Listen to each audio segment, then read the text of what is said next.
Salut tout le monde les amis, j'espère que vous allez bien, salut chat, ne vous inquiétez pas, j'ai vu, oui je suis d'accord, ça peut être un peu perturbant de voir qu'on était en live depuis 3 heures, on inaugure, oh c'était dur à dire, on inaugure juste, voilà. Encore une intro catastrophique pour le replay YouTube, voilà. Chaque semaine j'y ai droit, chaque semaine je me dis ton intro était terrible, voilà j'y suis encore. Bonjour à tous, on a inauguré le fait que la chaîne Twitch soit en live 24h sur 24. On va tout mettre en place, vous inquiétez pas, pour rendre les choses les plus claires possibles, la plus claire possible, oui c'est bon, c'est comme ça qu'on le dit. On vous mettra le programme en ligne, etc. Comme ça aussi, on a conscience que des fois on diffuse des choses en pleine nuit, par exemple les tournois de ping, etc. C'est pas forcément facile à regarder. On met en place des trucs pour vous régaler, j'espère que ça vous régale en tout cas. Tu vas y arriver les muts, t'inquiète, je suis pas sûr Zekneros, je suis pas sûr. Salut à tous chat, en tout cas Erwanou, Lulu, Anami, j'ai pas de Luc qui a gagné une croisière ce week-end. Et il dit j'ai pas de Luc. Et oui, je lui ai conseillé de changer son pseudo d'ailleurs. Je lui ai dit ça n'a plus, lieu d'être. Ça n'a plus lieu d'être. Bienvenue dans le RMC Sport Club, tous les lundis 21h, on évoque et on essaie de se projeter un peu sur le futur du sport tout simplement. Au programme cette semaine, 3 thèmes. On va essayer de se demander et se poser la question si la Ligue 1 devrait devenir une ligue fermée, après avoir évoqué la chose pour la Ligue des Champions. On va aussi se demander si la France est un pays de sport ou pas. Il y a eu pas mal de choses, notamment un petit clown posté par Léon Marchal. Léon Marchal. Oh là, ça va pas. Marchand. Il faut savoir que je sors d'une semaine de ping. Ce soir, je suis en vacances. Je suis au bout du bout. Vraiment, je suis au bout du bout. Soyez tranquille avec moi. Léon Marchand, bien évidemment. On a eu aussi Simon Gauzy et plein de sportifs qui ont réagi. On va avoir des beaux invités. J'ai un très beau canapé avec moi pour évoquer aussi le top 5 des plus grandes rivalités dans le sport. Je pense que ça va pas mal nous occuper. Comment ça va tout le monde? Manu, deuxième fois. Ouais. C'est bon, tu rentres dans l'équipe titulaire. Ma première fois s'est très bien passée. En tout cas, moi, de mon point de vue, c'est toujours compliqué ce genre de choses. Il faut savoir comment en face ça s'est passé. Mais non, c'est super. Merci pour l'invitation. Et en plus, il y a un plateau absolument all-star aujourd'hui. Ça régale, hein. Il n'y a que des gens pour qui j'ai énormément de respect. Ouais. C'est toujours plus facile de travailler dans ce genre de choses. Pourquoi c'était pas le cas? C'était pas le cas du tout, frérot. Je rigole. Non, mais j'ai vu la réaction. On a un petit groupe WhatsApp toutes les semaines où on vient pour parler en amont des thèmes et tout. J'ai vu la réaction. C'était naturellement positive. Ça fait plaisir. Un nouveau dans l'émission, c'est pas un nouveau dans mon cœur, mais ça fait plaisir de te recevoir. Loïc, comment ça va? Ça va très bien. Ouais, au top. Je suis très content d'être là. Ouais. Le canapé est très confortable. T'as vu? On est entouré effectivement de super, de top personnes. Donc je pense que ça va être très cool et les thèmes que tu as évoqués ont l'air très cool aussi. Est-ce qu'on va réussir à faire rentrer ça dans une émission? Ça va être compliqué. Moi, ce qui me régale, c'est que tu débats avec tout le monde dans la rédac depuis 3 ou 4 heures. De ouf. Je me suis préparé mentalement, tu vois. Je me suis dit, putain, faut pas que j'arrive à l'émission et passer pour un clown. Hein, et donc, du coup, tu vois, j'ai tâté un petit peu le terrain chez les autres et tout, chez les collègues et tout. Et toi, t'en penses quoi de la lit fermée et tout, machin? Donc voilà, maintenant, on va pouvoir débattre avec Elton et Emmanuel. Et toi? Et justement, tu viens d'évoquer son prénom. Un nouveau dans l'émission, mais il faut se souvenir, parce que je l'avais déjà dit et je le répète, c'était le tout premier guest de la chaîne Twitch. Le premier jour, c'était Elton. Énorme. Je suis très heureux de t'avoir Elton avec nous. Salut Lému, salut Loïc, salut Manu et salut à toutes les personnes qui sont sur le chat et très heureux d'être là pour l'émission du RMC Sport Club. Je me souviens la fois on a inauguré la chaîne. C'était à l'occasion du tirage au sort de la Coupe du Monde. Exactement. Ouais. Je suis venu te chercher en bas et t'étais le premier gars. Je me suis dit putain ça tue. Exactement. Ouais. Est-ce qu'on peut dire qu'Elton est un peu le parrain du coup? Parce que tu vois, première émission, première dans le nouveau studio, tu vois, c'est de ouf. Parrain, je sais pas, mais en tout cas on va embrasser ta bague, t'inquiète. Et j'étais de l'autre côté, mais là, ça a fait un peu de chemin. Je te jure, Elton, quel roi, dit Toms dans le chat. Ah ouais, merci. Salut Lisa, salut Azmat, salut toute la team des modos, salut Scratch Best. La France est-elle un pays de sport? La question ne se pose même pas. C'est le deuxième thème. Ça, c'est un avis tranché. Ouais. Reste avec nous. Reste avec nous. Je sais pas si vous avez lu l'interview de Jean-Marc Micheler, le patron de la DNCG. Samedi, bien évidemment. Oui. C'était dans l'équipe, ouais. Et on évoquait, on va le voir à l'écran, l'article de l'équipe. Voilà, vous le voyez. On se posait la question. Est-ce que au final, il nous déclare d'ailleurs rapidement, il dit qu'en gros le business model de la Ligue 1 c'est terminé, c'est finito pipo. Déjà, vous en pensez quoi de ça ? Oui, je pense qu'on sera tous d'accord là-dessus, parce Ouais. qu'on voit la situation très compliquée d'un point de vue économique, en tout cas dans laquelle se retrouvent les clubs aujourd'hui. On rappelle, c'est quoi le business model en Ligue 1 1, les droits télé, Ouais. 2, la vente de joueurs. Ouais. Voilà. On va pas plus loin. Ouais. Deux secteurs complètement en berne à l'heure actuelle. Je simplifie, mais c'est à peu près ça. Je vous pose la question du coup parce que c'est le nom du thème qu'on a choisi d'évoquer. Est-ce que pour vous le fait, et pour trouver des solutions à ce que Jean-Marc dit, est-ce que pour vous la solution d'avoir une Ligue 1 fermée comme ce qu'on a voulu faire avec la Super League ou comme ce qu'on a voulu faire ou comme ce qu'on fait déjà aux États-Unis en NBA, en NFL, etc. On rappelle, une ligue fermée, c'est pas de promotion. Pas de relégation, t'as des salary caps, qu'on dire des budgets de salaire à pas dépasser, etc. C'est une solution pour vous ou pas ? Non, mais avant de répondre à cette question, il faut quand même évoquer brièvement l'interview. C'est-à-dire que le portrait d'ensemble présenté par Mick Keller est quand même inquiétant, pour ne pas dire autre chose, parce que là, aujourd'hui, on est en 2024, mais pour les clubs français, dans les années à venir, ça va être beaucoup plus compliqué, parce qu'il avait quand même évoqué la partie CVC, où les clubs vont devoir rembourser. Donc, à côté de ça, on sait qu'il y a aussi le marché des transferts qui est en baisse, et en baisse de 9%. Et pour revenir à la question, notamment sur la Ligue fermée, entre le fait qu'il y a le PSG qui est champion de France, qui est dans une domination qui est quand même inédite, tant sur le plan sportif, mais aussi sur le plan économique, et entre le fait qu'il y a des clubs qui sont plutôt en difficulté, et on a évoqué la semaine dernière l'Olympique Lyonnais qui était dans une difficulté qui était quand même pas croyable, et bah aujourd'hui la Ligue fermée apparaît comme une solution qui pourrait entre guillemets couvrir tous les mots MAUX. Mais maintenant, moi, je vais me positionner, je vais te dire non. Je vais te dire non parce que moi, je suis attaché notamment à l'aspect sportif, à cette fameuse incertitude sportive qui te permet d'avoir Brest en Ligue des Champions, incertitude sportive qui te permet d'avoir des monuments à l'échelle de la Ligue 1 comme Bordeaux, Saint-Etienne en Ligue 2. Et donc, moi, par rapport à ça, c'est tout ce qui m'intéresse, notamment le fait d'avoir des clubs qui sont sanctionnés soit positivement, parce que la sanction peut avoir, ça peut être positif, c'est-à-dire pour Brest, t'es qualifié en Ligue des Champions, ou soit sanctionné, et ça c'est beaucoup plus global, beaucoup plus général, négativement à l'image des clubs qui sont descendus. T'es pas obligé de mentionner Brest parce que le rédacteur en chef est pour Brest. Ah, ça, je savais même pas ça. Alors ça, aucune idée, je savais pas. Les gars ? Non, mais en fait, si tu veux, là où je suis gêné, moi, par la sortie, notamment, parce qu'on rappelle que l'idée de la Ligue fermée, c'était, d'un point de vue domestique en France, en tout cas, c'était une idée de Michel Sédou, qui est un grand entrepreneur, mais qui a eu des réussites dans le football, mais qui n'a pas eu, notamment, sa sortie du football n'a pas été forcément la meilleure. Luc Dayan a ressorti le dossier, et moi, ça me gêne, en fait. Ça me gêne parce que ce sont les mêmes personnes qui ont fait n'importe quoi par le passé, qui, on va dire, ont aussi utiliser le football ou ont vu le football comme un business, qui aujourd'hui veulent réécrire les règles sportives justement d'un sport qui est populaire. On ne parle pas du rugby à 7 et d'un format olympique, on parle du sport le plus populaire au monde et le plus populaire dans notre pays.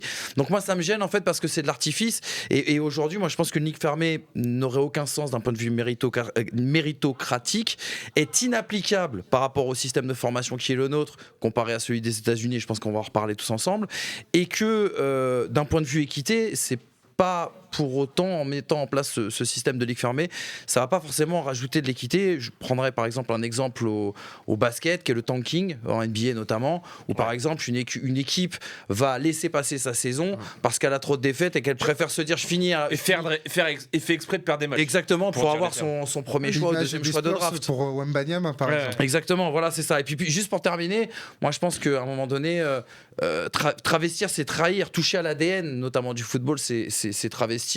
Et comment tu vas établir ta liste des 48 clubs que tu vas mettre dans cette ligue fermée? Qu'est-ce que tu vas expliquer aux supporters de Sochaux et de Nancy qui sont en National aujourd'hui? Qu'est-ce que tu vas expliquer aux supporters des Girondins de Bordeaux qui sont en National 2, ils n'existent plus, n'ont plus le droit de monter? Voilà, je sais pas comment on le met en place et je pense que c'est une mauvaise idée. Non, et puis au-delà de ça, tu as quand même une question culturelle aussi qui est pas négligeable, c'est-à-dire que c'est pas notre culture. Là, on parle d'une ligue fermée, c'est typiquement inscrit dans la culture américaine, ils appliquent ça à tous leurs sports et tant mieux pour eux, c'est leur vision du sport. En fait, eux priment effectivement la sécurité financière et le côté manne financière, ça génère de l'argent et du coup tout le monde est content. Tous ceux qui sont dans le boys club en fait, ils sont contents parce que ça génère des sous, ça fait venir les gens au stade, tout ça machin. Mais nous, la culture européenne, c'est quand même la culture du résultat. Elton l'évoquait, en fait, ça commence de tout en bas. Déjà, tu formes des petits, tu vois, c'est avec souvent des bénévoles comme ça. T'as une structure, après tu montes. Le monde amateur qui est financé en partie par justement l'argent généré après par les professionnels. Et puis t'as des échelons comme ça. Et c'est la méritocratie en fait sportive. C'est les résultats. Si t'es bon, tu joues en première division. Si t'es moins bon, tu joues en deuxième division. Et après, si t'es vraiment pas bon, tu joues dans les échelons en dessous. Et encore, c'est cyclique. C'est pour ça qu'on l'a vu. Elton évoquait Bordeaux. Bon, Bordeaux, monument des clubs français. Après, forcément, sportivement, ça va un peu moins bien. Plus eux, en plus, ils ont pris la sanction financière, parce qu'encore une fois, Emmanuel l'évoquait, t'as Michel Sédou, quand il quitte Lille, il donne les clés quand même du club à Gérard Lopez. Exactement, Gérard Lopez, fossoyeur des Girondins officiel du football français. Non mais je veux dire, tu vois, un petit peu l'entre-soi et puis la déconnexion totale de ces gens-là, dont tu rappelais le bilan, et t'as totalement raison, et franchement, t'as été encore gentil, parce que j'aurais pu, moi, les charger encore plus fort, mais déjà, donc voilà, culturellement, qu'est-ce que tu vas venir nous importer ce concept qui est quand même très propre aux Américains, qu'on respecte, mais qui n'est pas le nôtre. Attendez, les gars. Faut quand même le rappeler, juste pour être bref, cette culture, notamment de la Ligue fermée, elle est implantée depuis les années 60. Ouais. aux Oui, c'est leur États-Unis. culture. Donc il y a une différence qui est fondamentale. Un élément, et notre invité qui va peut-être vous faire changer d'avis, Luc Arondel. Luc, comment ça va? Bien, merci. Je sais pas si on t'entend bien, Luc. Tu peux refaire un test, son? Là, c'est bon? Ouais, c'est mieux. Oui. Mieux. Luc, t'es Bonsoir. chercheur au CNRS. T'as sorti un livre notamment qui s'appelle L'argent du football. Je sais pas si t'as entendu un peu ce que les collègues dans le canap disaient à l'instant. J'ai deux questions pour toi. On a deux questions pour toi.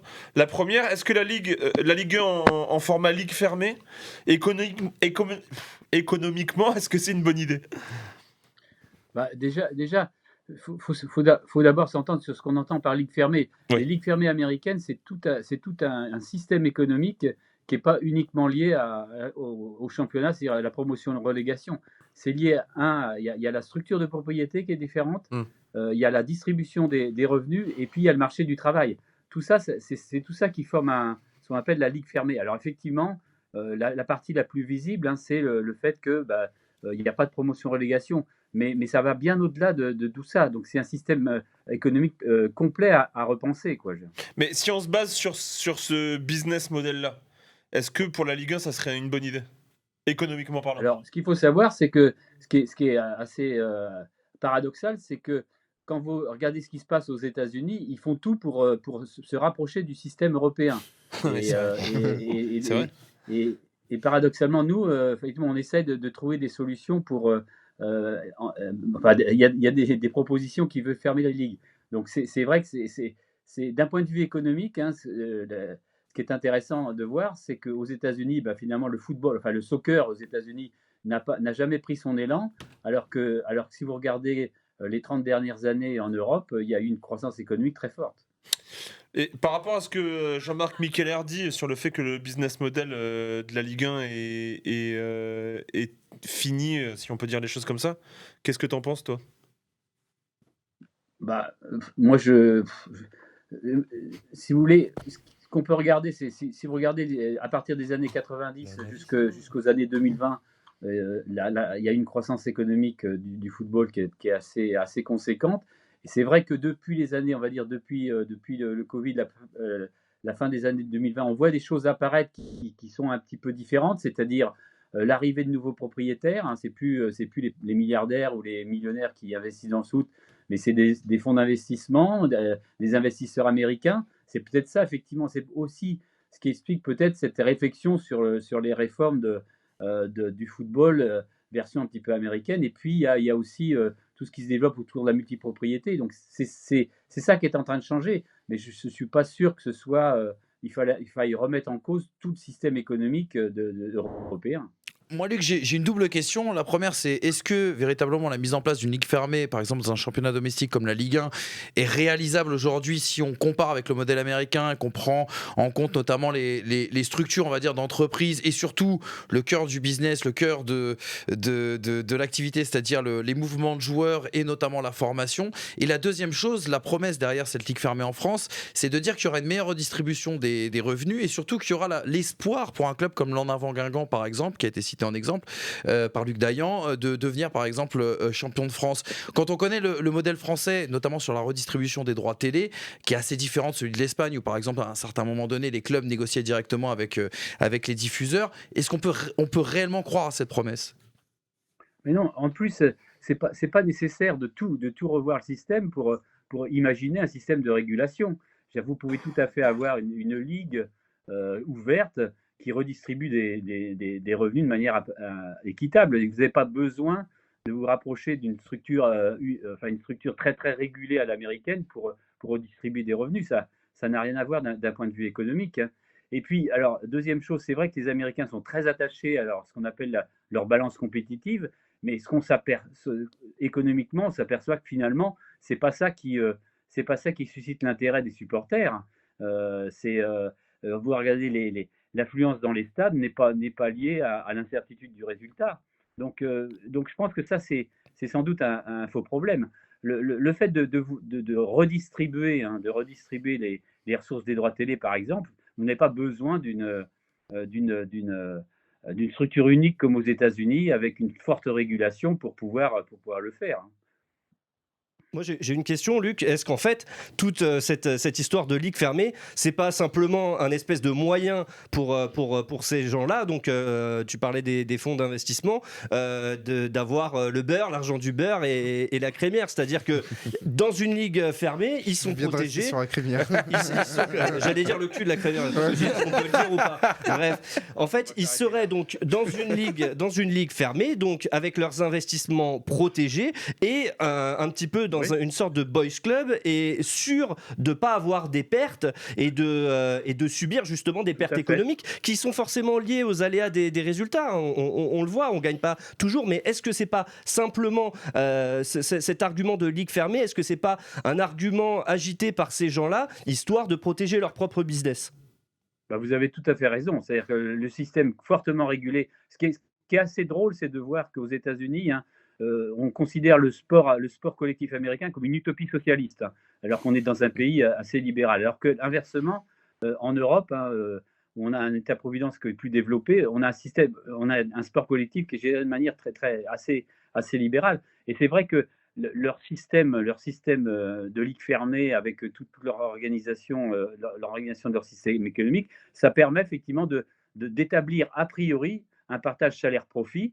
Et donc, d'où le salary cap, le salary cap, le vrai salary cap, pas le salary cap qu'on veut mettre en Europe, c'est-à-dire les 70% des revenus en masse salariale. C'est vraiment un salaire absolu, c'est-à-dire vous n'avez pas le droit de dépasser plus de 5,5 millions de dollars par an et par club. Donc ça vous permet effectivement de dégager, même si ce n'est pas forcément le cas, mais ça vous permet de dégager des profits. Donc c'est vrai qu'on comprend tout à fait le fait, l'arrivée des nouveaux investisseurs américains et des fonds d'investissement, on comprend tout à fait leur logique éventuellement de vouloir fermer les ligues.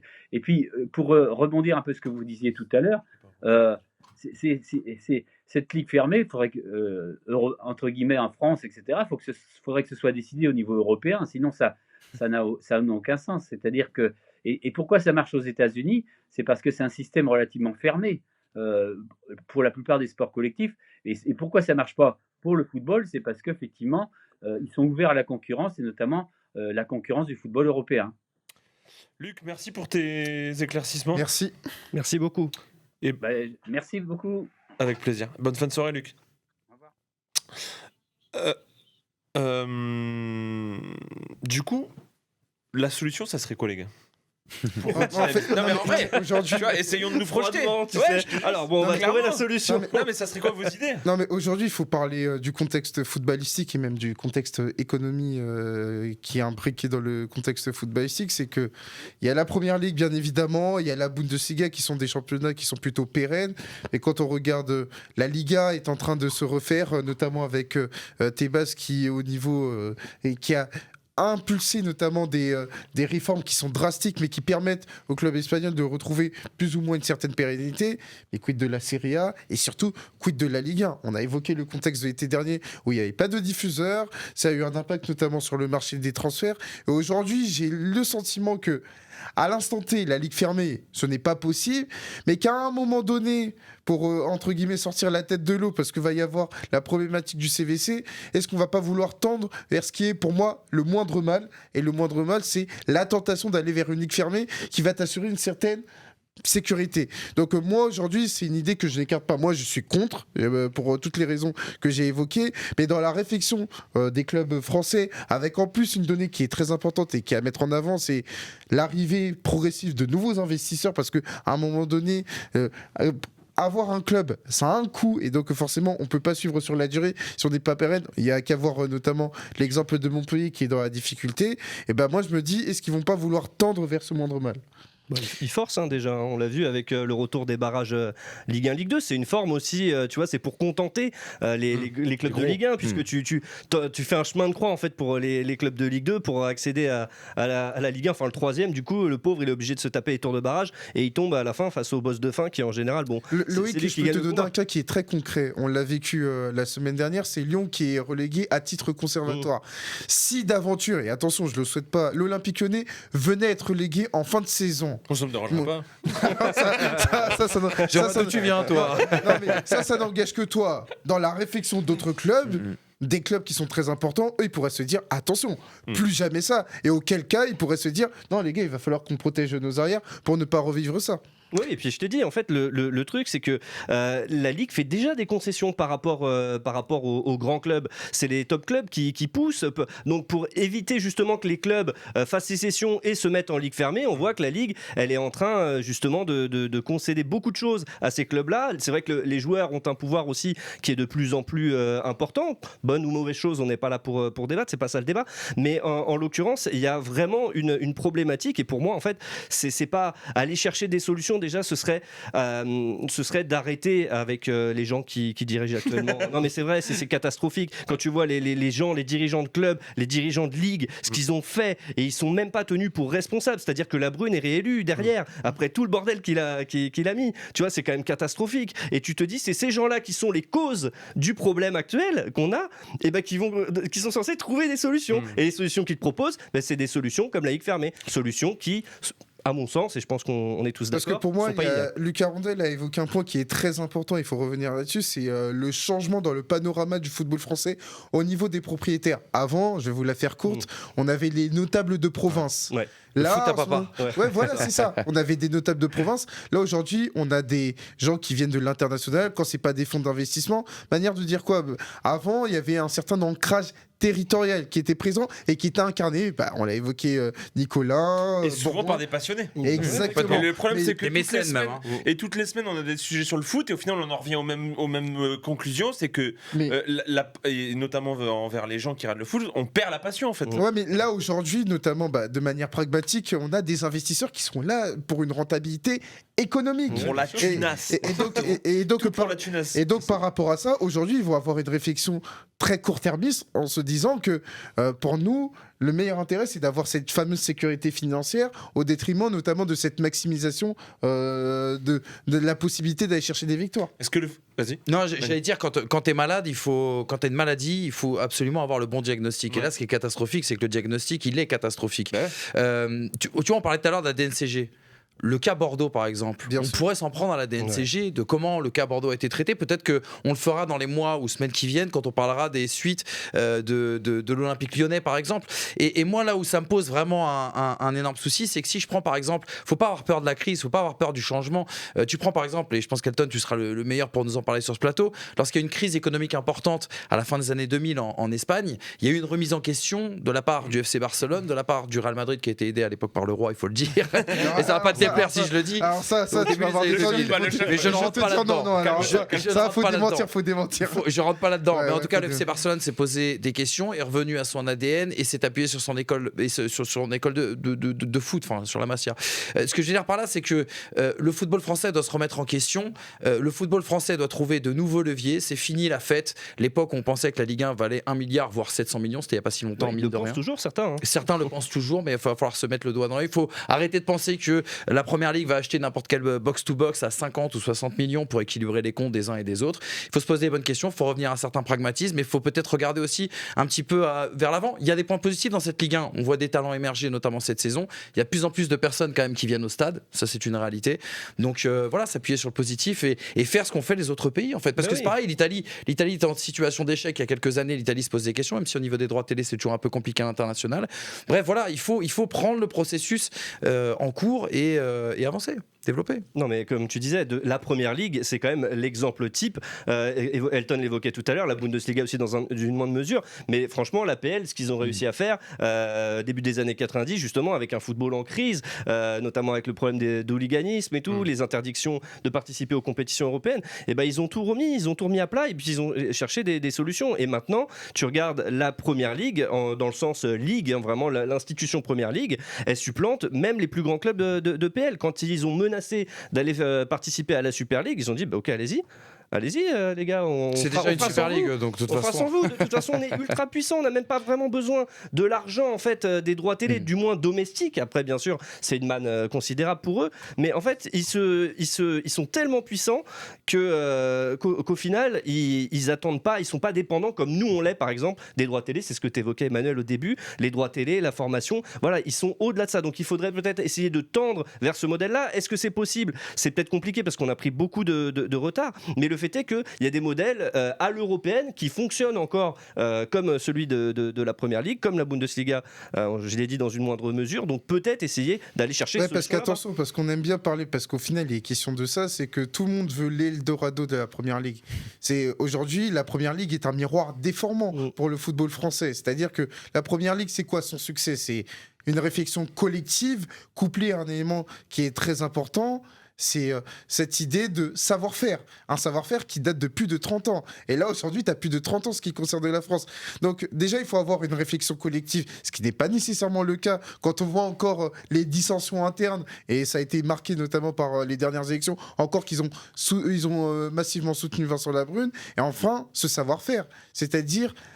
Quelle est la place du football français aujourd'hui et comment on veut l'exporter, parce qu'il est question de ça, et comment, entre guillemets, on veut le présenter à notre propre public. Et ça, pour moi, ce sont des questions à se poser, des questions qui sont très importantes et légitimes. Et des questions de jeu, encore une fois, pas des questions de business. On est justement dans le jeu, on est dans la philosophie. Et moi, justement, il y a quelque chose que Luc a dit qui était très intéressant par rapport à ce que Luc Dayan a pu dire, notamment dans l'interview sur la Ligue fermée. Luc Dayan dit pensez à un supporter de l'En Avant Guingamp qui, lui, n'a aucune chance chaque année d'être champion de France. Mais supporter l'En Avant Guingamp, c'est pas justement espérer être champion de France. Supporter un club, ce n'est pas supporter une équipe pour justement l'avoir gagné ou l'avoir soulevé des trophées. C'est en fait un ensemble de chaînes de valeurs dans lesquelles on se reconnaît. C'est une appartenance, c'est une identité. Strasbourg, je le répète, faisait plus de supporters lorsqu'il est redescendu en national que lorsque auparavant, cette équipe était en Ligue 2, elle végétait avec des joueurs qui n'avaient aucun sens par rapport à l'histoire du club. Il y a plein d'exemples comme ça. Il y en a plein d'exemples comme ça.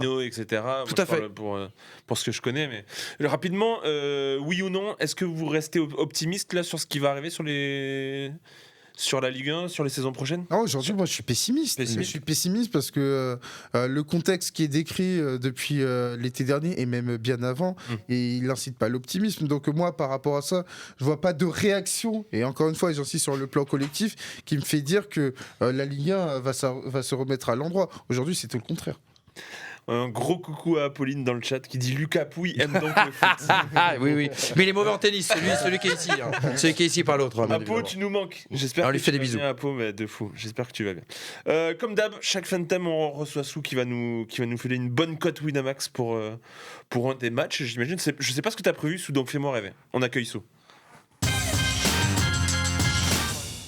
Ça va, Sou ? Salut, Sou. Ça va ? La forme ? Ça va, la forme.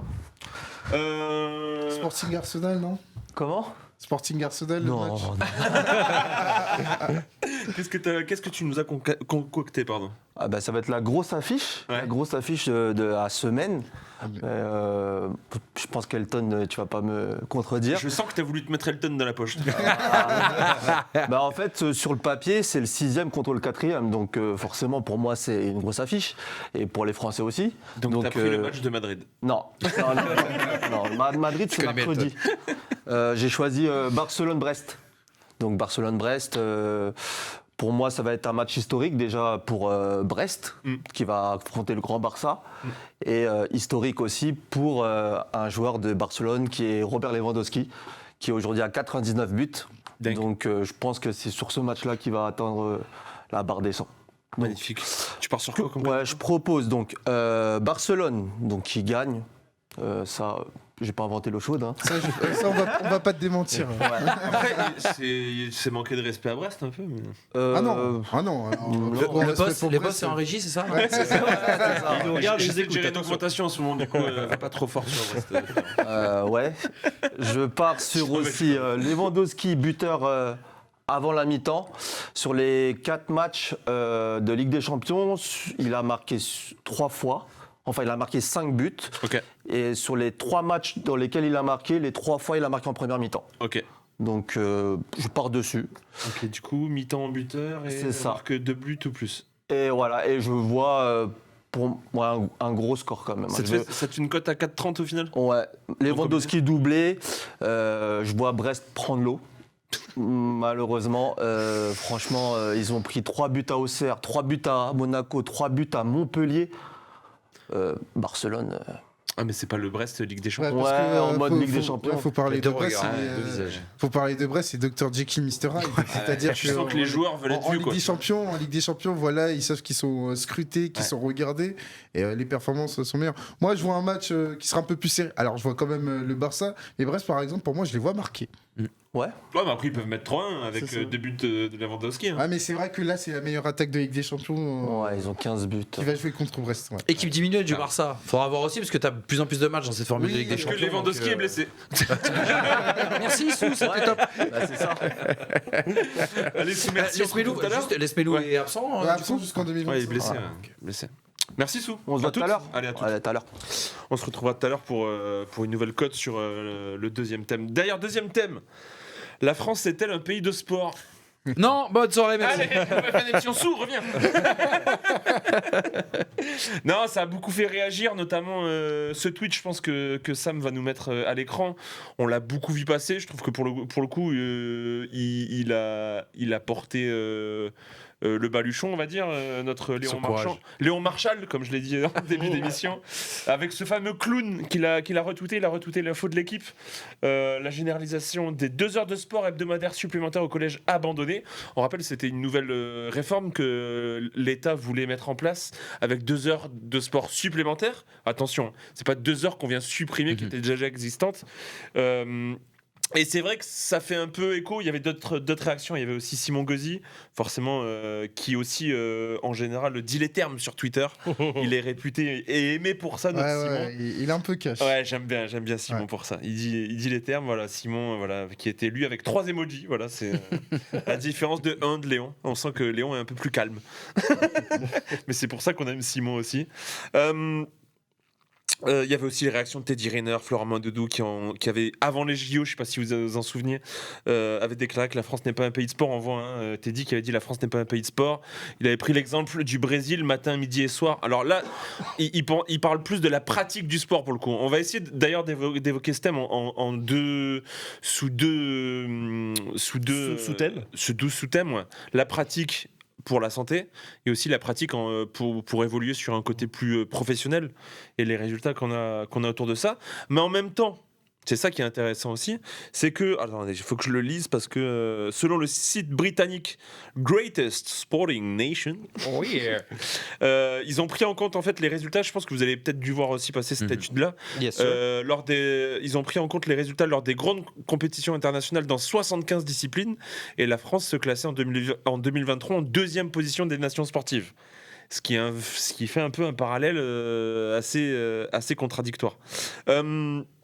Qu'est-ce qu'on en pense déjà rapidement, parce qu'après on va avoir Mélina Robert-Michon. On est déjà très heureux d'avoir Mélina, légende du sport français. Qu'est-ce qu'on en pense, le canap, de la question globale? Comment est représenté et comment est-ce que le sport est-ce que la France est une nation de sport? C'est compliqué comme question. Après, tu sais, en ce moment, ils utilisent beaucoup l'expression la France des tours et la France des bourgs là, pour mettre un petit peu en face à face la France des des villes et celle des campagnes. Pour moi, la France, enfin, je pourrais pas répondre oui ou non, la France est un pays de sport. Si je devais répondre, je dirais oui, la France populaire est un pays de sport. Les masses sont sportives, mais les élites, non, en fait. Et on voit bien que pour la pratique, on a un vivier de dingue. On pratique tous les sports dans ce pays, des sports de montagne, des sports d'eau, tout type de sport. On est plutôt bon en plus dans la plupart de ces sports-là, que ce soit sport individuel ou sport co, mais on voit bien que derrière ça suit pas. On voit bien les 2 heures de sport promises et qui seront pas appliquées sont un exemple. Dès l'école, en fait, le sport, bon voilà, c'est optionnel. C'est considéré comme optionnel. Et du coup, forcément, derrière, tu as les infrastructures aussi qui suivent pas. Tu as les personnels.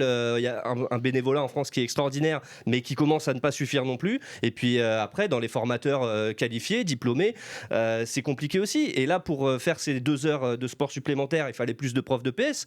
Donc il fallait payer des profs de PS en plus, et on a bien vu que là la période elle n'est pas aux dépenses payer et valoriser aussi. Voilà. Surtout que c'est pour ça que ça a été supprimé, c'est clairement pour une histoire de budget. Voilà, donc en fait là-haut tu vois bien que ça suit pas, et c'est pour ça qu'on peut pas s'autoproclamer pays de sport. Alors pour moi je pense que la France est un pays de sport, et ça c'est valorisé sur plusieurs événements, sans parler des Jeux Olympiques. Mais par contre la France a du mal à définir la place du sport dans sa société.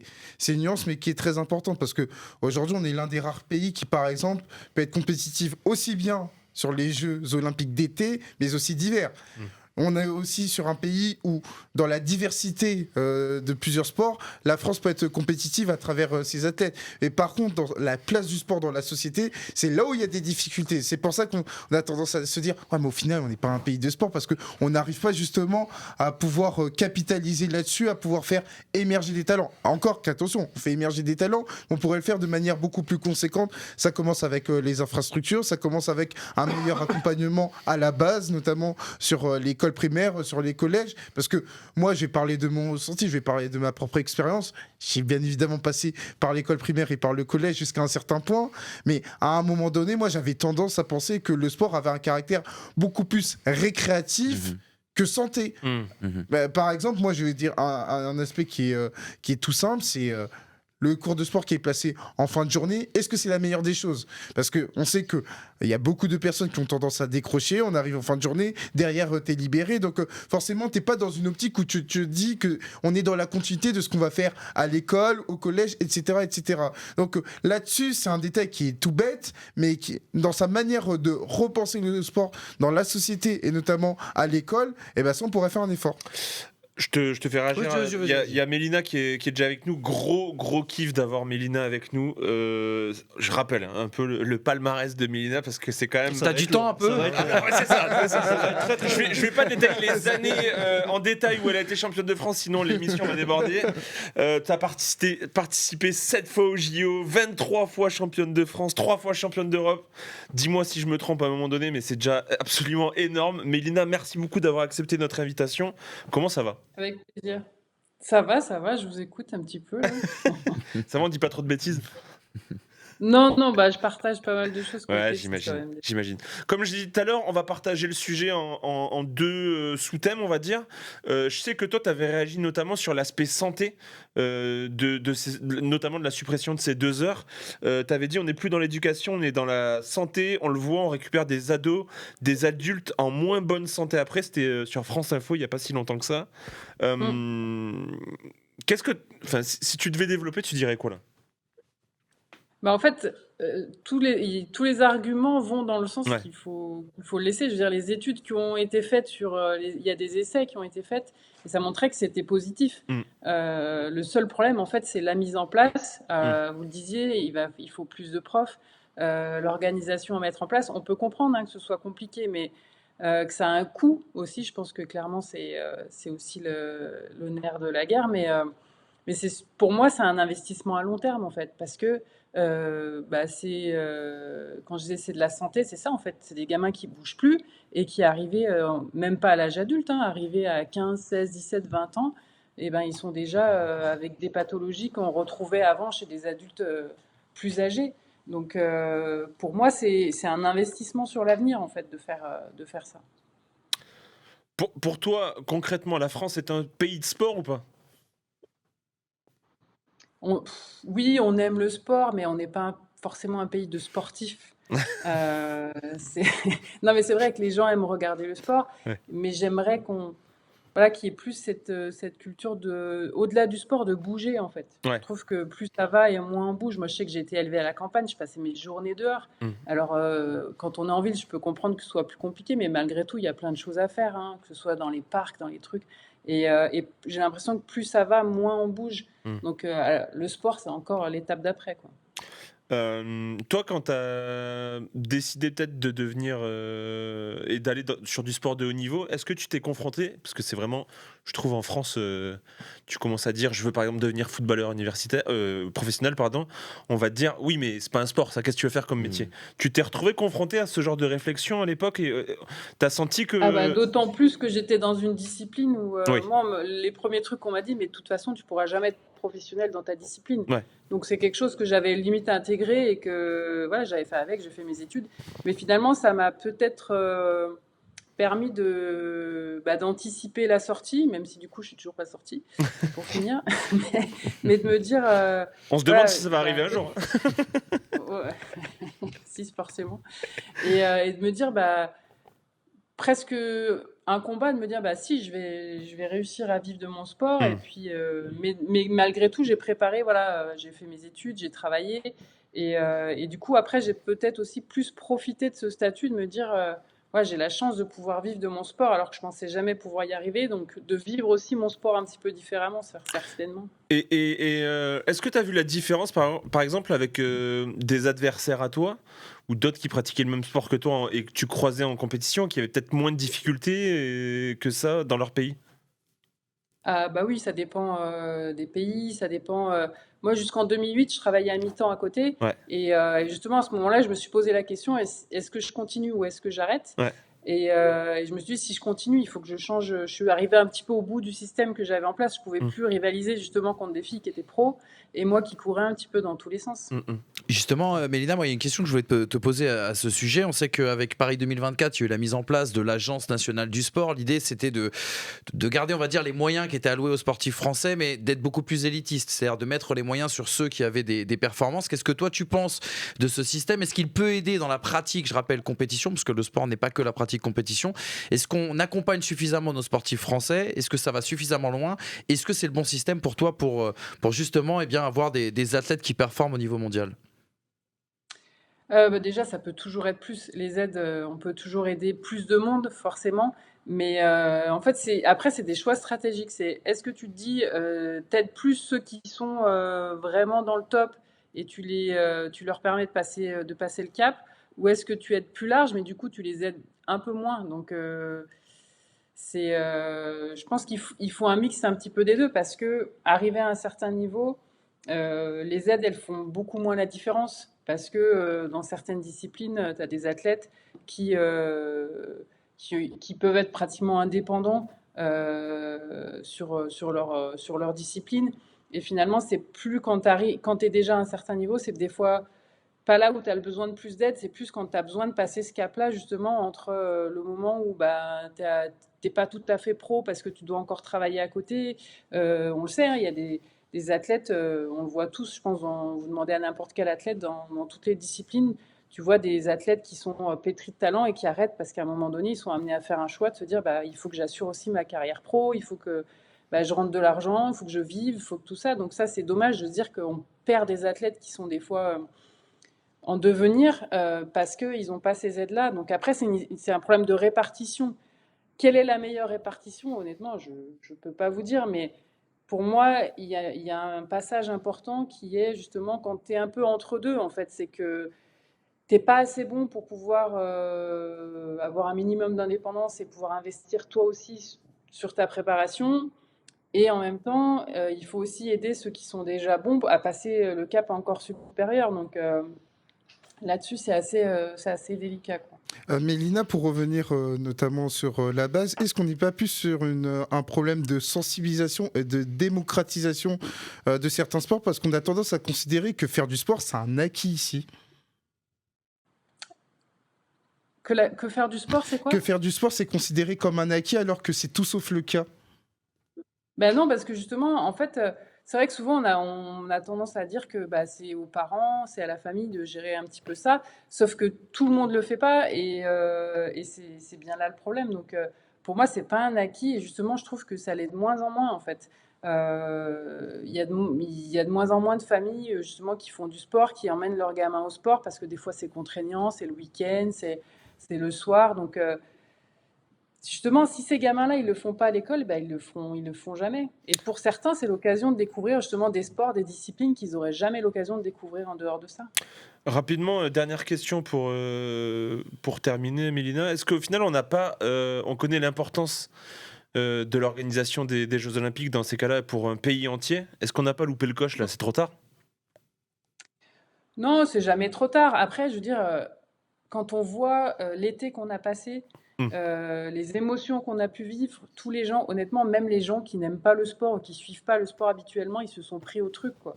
Et c'est ça qui est beau là-dedans, c'est de se dire, mais regarde ce que le sport est capable de faire, de rassembler les gens. On a eu l'impression pendant un mois d'oublier tous nos problèmes, et ça, c'est quand même, je veux dire, c'est quand même assez exceptionnel. Et à part le sport, qu'est-ce qui est capable de faire ça? Rien du tout. Et je trouve qu'on a justement en France trop tendance à ramener le sport au sport, c'est-à-dire que la performance, que Ouais. tout ça. Le sport, c'est bien plus que ça. Ouais. C'est chez des gamins, c'est la mixité, c'est tu rencontres quand tu fais du sport, tu rencontres des gens que tu rencontrerais jamais ailleurs dans d'autres. Physiquement et mentalement, on oublie trop ça. Et on nous a coupé Mélina. Voilà. Non, elle- Ok, c'est bon. Ah, c'est bon. Excuse-moi, on a eu un petit peu de On connexion, oublie t'as toutes pas les entendu. vertus du sport. Ouais. Moi, j'ai juste Et, une petite question pour Mélina, Ouais, rapidement. pour terminer. C'est justement, tu l'as dit, tout l'effet JO positif a poussé énormément de gamins à essayer de s'inscrire dans des clubs de différents sports, surtout ceux peut-être où on a le plus brillé aux JO. Et il y en a beaucoup qui ont été refusés. Tu me ruines ma suite d'émission là. Excuse-moi, je Non, pensais vas-y, pouvoir questionner notre Non, mais invité. t'as raison, en plus, c'est Mélina, je n'avais il faut pas lui eu poser le la mémo, question. que j'ai tout été obligé de passer par toi, les mails. Ok, j'ai compris. Non, mais du coup, en fait, c'est quand même terrible de se dire de refuser des gamins, tout ça parce qu'on n'a pas les infrastructures ou les éducateurs en mesure de les accueillir. Est-ce qu'on n'est pas là quand même dans le métaverse, quoi? Ah ben là, on est en plein dans le mille, en fait. C'est-à-dire que on voit les limites du système. C'est ça, c'est de te dire que tu te dis, ouais, super, il y a des gamins qui ont envie de faire du sport. On attend que ça. Et le gamin, il arrive, on lui dit, bah non, désolé, il n'y a plus de place. C'est quand même fou de te dire qu'on râle, qu'il n'y a pas assez de gamins qui font du sport. Et là, il fait la démarche, il dit qu'il veut y aller. Et bah, finalement, on ne peut pas le prendre.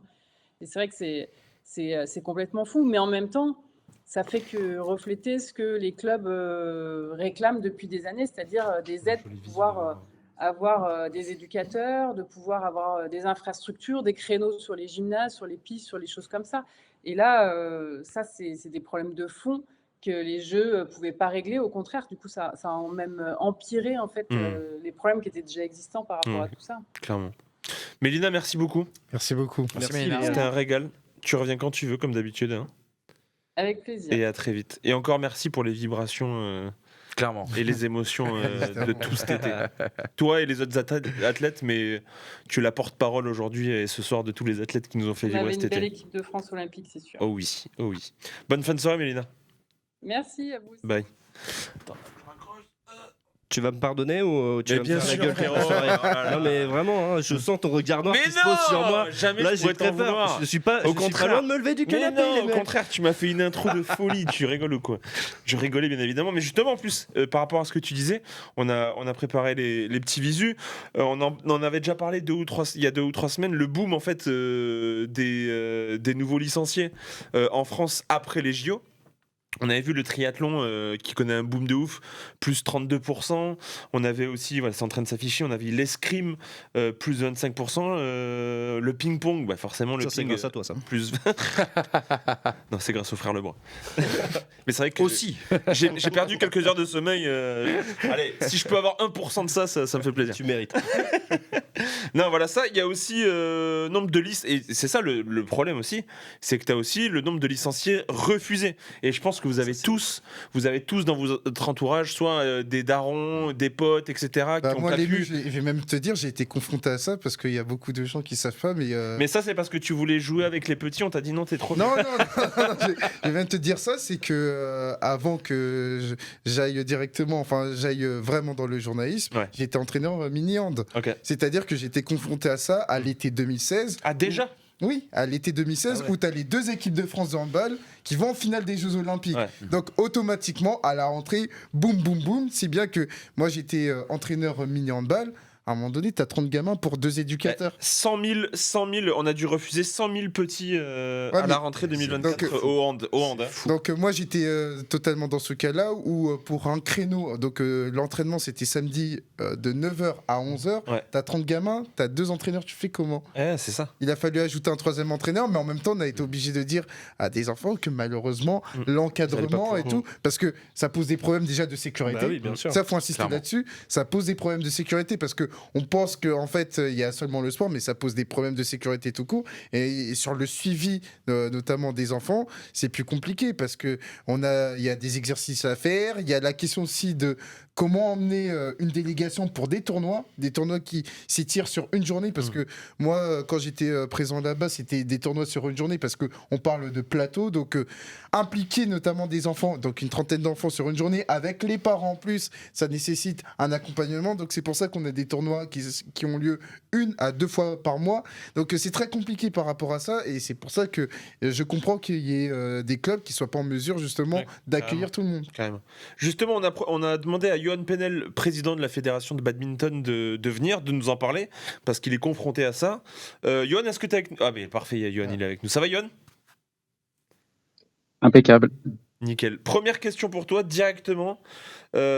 Pourquoi est-ce que vous avez dû refuser des nouveaux licenciés ? Eh bien, parce que on en refusait déjà avant les Jeux. Ah oui. La saison dernière, on a refusé entre 20 000 et 40 000 personnes selon les sondages qu'on a menés. C'est dingue. On vient de relancer l'enquête. On est à plus 20% à date de licences cette saison. Et donc, forcément, à un moment, on ne sait pas où les mettre. Pour une question, et comme ça vient d'être dit, c'est pour faire de la qualité. On pourrait prendre toujours plus de monde, c'est pas un problème. Mais si on veut les fidéliser, parce que l'enjeu, c'est surtout de les fidéliser, les Jeux nous ont permis de les ramener dans les clubs. Maintenant, la question, c'est comment on fait de la qualité et faire en sorte qu'ils s'épanouissent dans leur pratique. À qui la faute ? C'est collectif, c'est-à-dire qu'il y a un déficit d'équipement, mais ça c'est chiffré depuis très longtemps. Et puis après, il y a aussi le fait que les attentes des sportifs français, ils ont évolué. Aujourd'hui, il y en a qui veulent faire de la compétition, il faut qu'on puisse les accueillir, mais il y en a qui veulent juste s'amuser, il y en a qui veulent pratiquer pour être en bonne santé, pour avoir une bonne apparence physique, pour rencontrer des gens. Et donc ça, il faut aussi qu'on sache adapter nos contenus dans les clubs pour répondre à ces attentes-là. Donc à qui la faute ? Un peu tout le monde. Et c'est en travaillant ensemble qu'on arrivera à faire en sorte que dans la durée, ces gens-là, ils restent dans une pratique sportive. Est-ce que, tu as dit que c'était déjà le cas avant les Jeux, etc. Est-ce que vous avez été surpris ou c'est une situation que vous avez vu venir et vous avez essayé de prévenir peut-être l'État, les régions, etc. du fait que ça allait être, qu'on allait arriver dans cette situation ou pas ? De toute façon, ça, tout le monde le savait. On n'a pas attendu 2024 pour se dire « Oh, il va y avoir un effet jeu ». Là, l'objectif, c'était de construire des réponses qui sont de plein d'ordre. Il faut des équipements sportifs. Il y a eu un plan de 5000 équipements de proximité, mais qui ne répond pas à toute la demande. Il y a un besoin d'encadrement et puis il y a un besoin d'ingénierie pour répondre aux différentes attentes. Donc, clairement, on a eu les Jeux en 2017, on a commencé à les préparer bien avant, on a eu le temps de se poser les questions, sauf qu'après on est confronté on a eu la crise sanitaire, on a eu la crise aussi énergétique à l'hiver 2022. En fait, on les enchaîne et le fait que l'énergie qu'on pourrait mettre au service de nos pratiquants, on la met au service de notre survie. Pour répondre au thème et à la question, est-ce que pour toi la France est un pays de sport ou pas ? Bah, c'est comme tout, quand on définit pas les éléments, on est toujours content. Donc si on est un pays de sport parce que on a une France qui performe sur la scène internationale, la réponse est oui. Maintenant, si on regarde la considération du sport par l'ensemble des décideurs publics et privés, la réponse est non. Si on regarde les chiffres de la pratique scolaire, c'est plutôt bien. La pratique universitaire, c'est catastrophique. Donc voilà, tout dépend des indicateurs qu'on regarde. Globalement, est-ce qu'on a une culture du sport aujourd'hui en France ? Oui, quand on regarde les audiences à la télé, dans les stades, enfin ce qu'on a vécu cet été, ça a été extraordinaire. Maintenant, une fois que c'est terminé, est-ce que le sport s'est toujours vu comme un élément de solution à tous nos problèmes ? La réponse est non. Donc je pense que les Jeux, c'est un vrai succès populaire, un vrai succès organisationnel, un vrai succès sportif, mais c'est un échec idéologique parce qu'on n'a pas fait progresser la considération du sport. Les gars, une question. Johan, moi j'ai une petite question à te poser, promis, je vais faire vite. Est-ce qu'on n'est pas un virage très important justement pour le sport français ? Ça fait des années, on parlait d'infrastructure, ça fait des années qu'on sait que les dotations de l'État baissent vis-à-vis des collectivités locales. Généralement, c'est le sport et la culture qui trinquent. La manière de communiquer autour du sport a changé ces dernières années, de la part de l'État notamment. On rappelle qu'on est dans une année où le mouvement physique est devenu une cause nationale. On rappelle aussi qu'on parle plus uniquement de compétition, et tu l'as très bien dit quand on parle de sport loisir, mais bien de bien-être, de santé et de plaisir. Et à côté de ça, on a l'impression justement que tout cet héritage post-JO est en train de nous filer sous les doigts parce que l'implication d'un point de vue infrastructure, moyen qui est donné aux fédérations et aux clubs n'est pas au rendez-vous. Est-ce qu'on peut rater ce virage ? Est-ce qu'il peut y avoir justement une énorme inquiétude pour la suite ? Ah bah, pas qu'un peu, parce que concrètement, on n'aura pas de deuxième chance. Ouais, bah oui.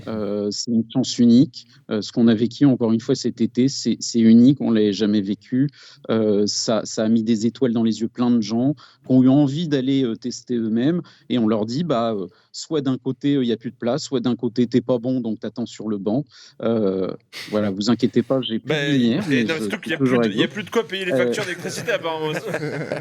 C'est ça. Et je suis dans un beau gymnase à Bordeaux. Mais donc voilà, donc en fait, si on ne se dit pas demain les enjeux de santé ils seront toujours là, le sport est une réponse. La question du chômage, le sport est une réponse, et on l'a prouvé sur cette Olympiade-là grâce aux différents financements que nous a donné le ministère du Travail.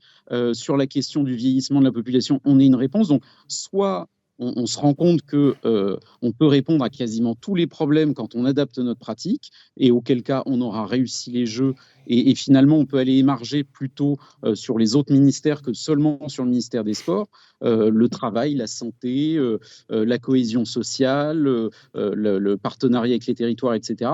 Il y a plein d'argent dans tous les ministères. Il faut juste qu'on se retire les œillères et qu'on se dise le sport, c'est quelque chose de transversal, c'est le plus puissant levier de transformation de la société qu'on a sous la main, c'est le seul qui touche 98% de la population sur un événement, et la question c'est qu'est-ce qu'on veut en faire ? Donc soit un divertissement, soit ce qui nous permettra de vivre heureux tous ensemble dans les décennies qui viennent. C'est un choix. Johan, merci. C'est une belle conclusion. Non, c'est superbe. beau. C'est superbement dit. Merci beaucoup. Et dans le chat, ça dit à Bordeaux, c'est la faillite partout, visiblement. Faire le parallèle avec le foot, bien évidemment. Johan, merci. Je te souhaite une bonne fin de soirée. On te souhaite une bonne fin de soirée. Bonne soirée. Et bon courage pour le développement du BAD. Et surtout, on se met à leur place, ça doit être hyper frustrant.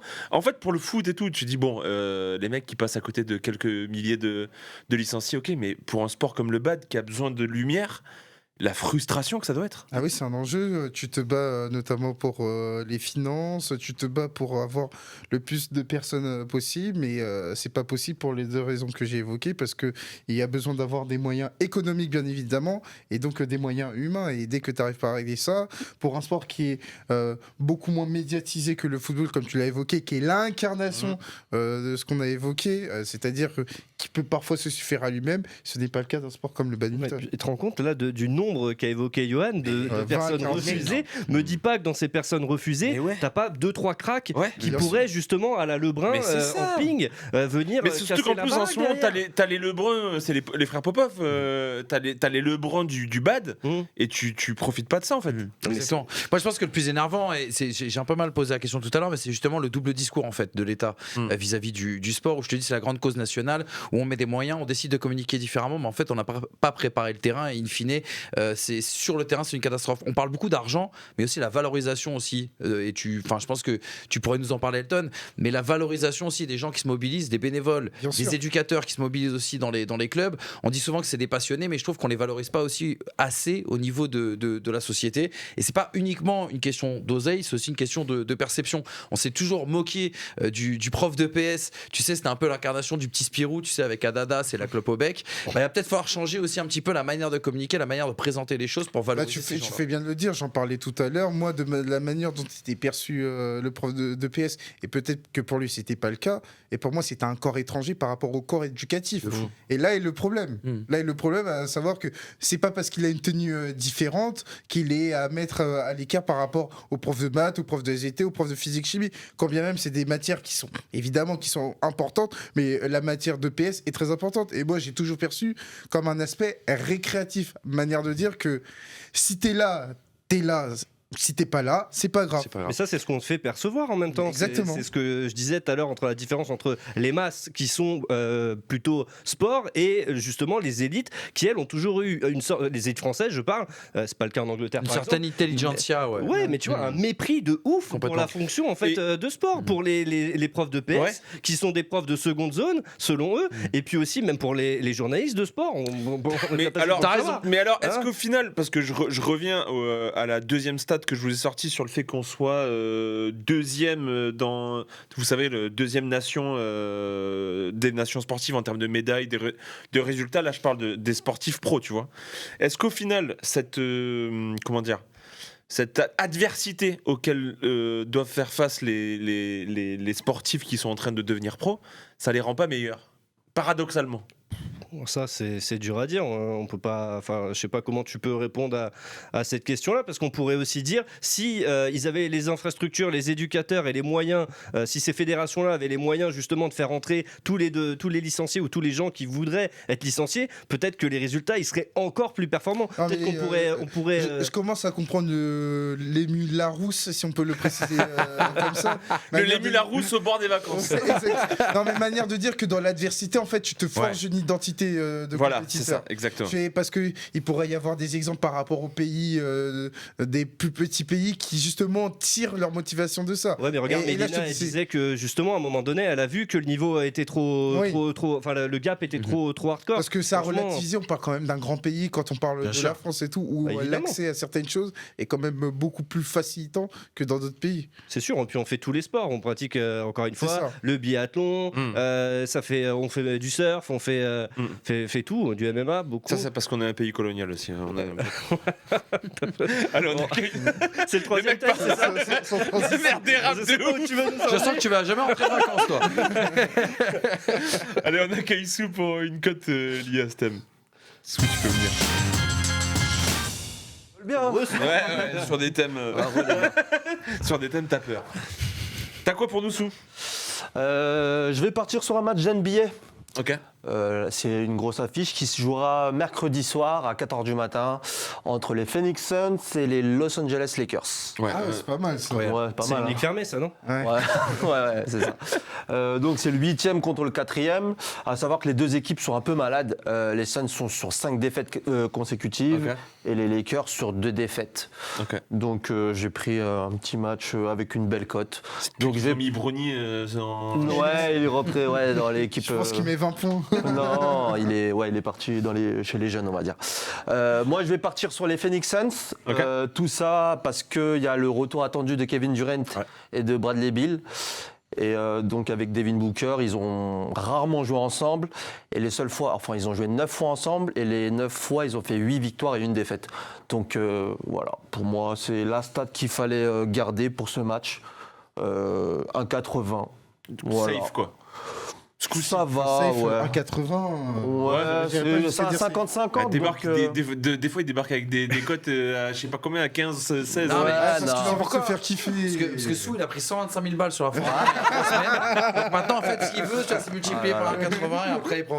Mais raconte l'histoire, elle est dingue. Elle est folle, ouais. En fait, il y a eu un Grand Prix au Brésil et il est arrivé un événement qui n'était pas arrivé depuis 27 ans. 2 Français sur le podium. Esteban Ocon à la deuxième place, Pierre Gasly à la troisième. Ce qui était une surprise totale. Hein. Franchement, la veille, on m'aurait dit, mets un billet là-dessus. Je t'aurais dit, mec, arrête le sport. Ouais, un sacré concours de fais autre chose. Avec un énorme concours de circonstances.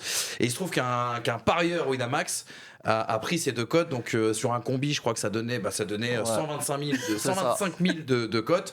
Ouf. Et le lundi matin, je crois que nos amis de Winamax n'ont plus que constaté les dégâts au moment où ils ont vu que le bet était passé.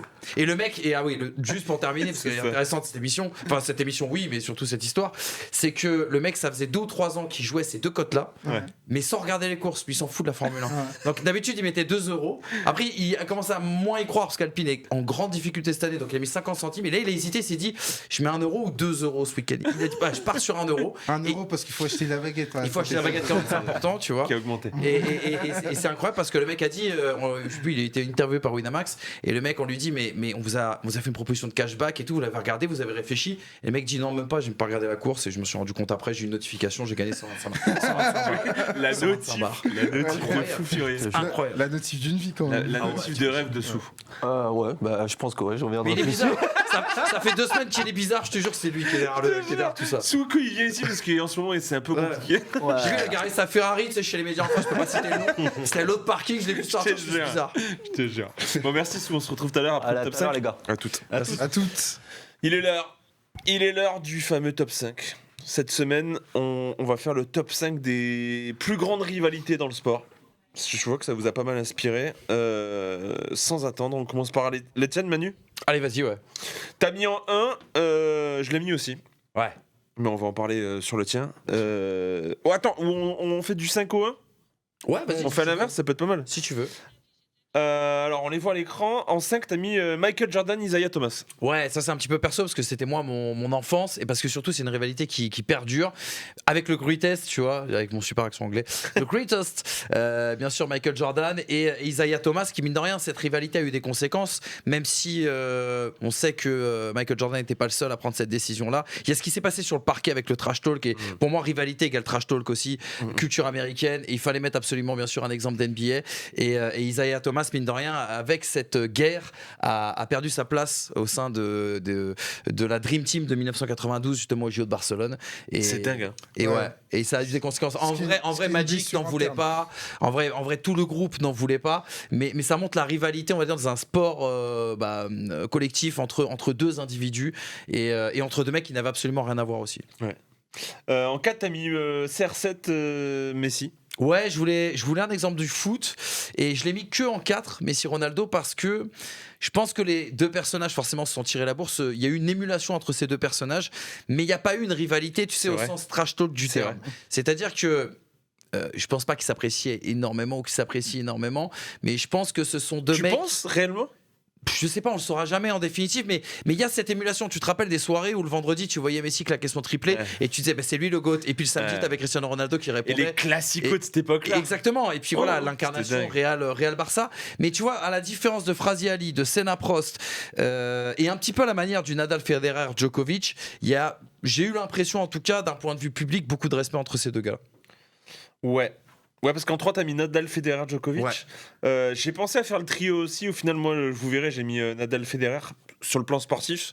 Alors que sur le plan un peu personnel, le Nadal, Djokovic. Ouais, le Nadal, Djokovic. Il a été un peu plus personnel quand même. Tu sens que les 2, ils s'aiment pas beaucoup. Hein. Ils s'aiment pas beaucoup. Ils se respectent. Ouais. Ils se respectent, ouais. Mais tu sais que moi, ça m'a posé problème ce truc-là parce qu'à la base, mais je l'ai pas vécu, c'est pour ça que je l'ai pas mis. J'étais parti sur Björn Borg, McEnroe. Ouais. Parce que tu avais justement ces 2 entités, ces 2 mecs qui étaient complètement différents.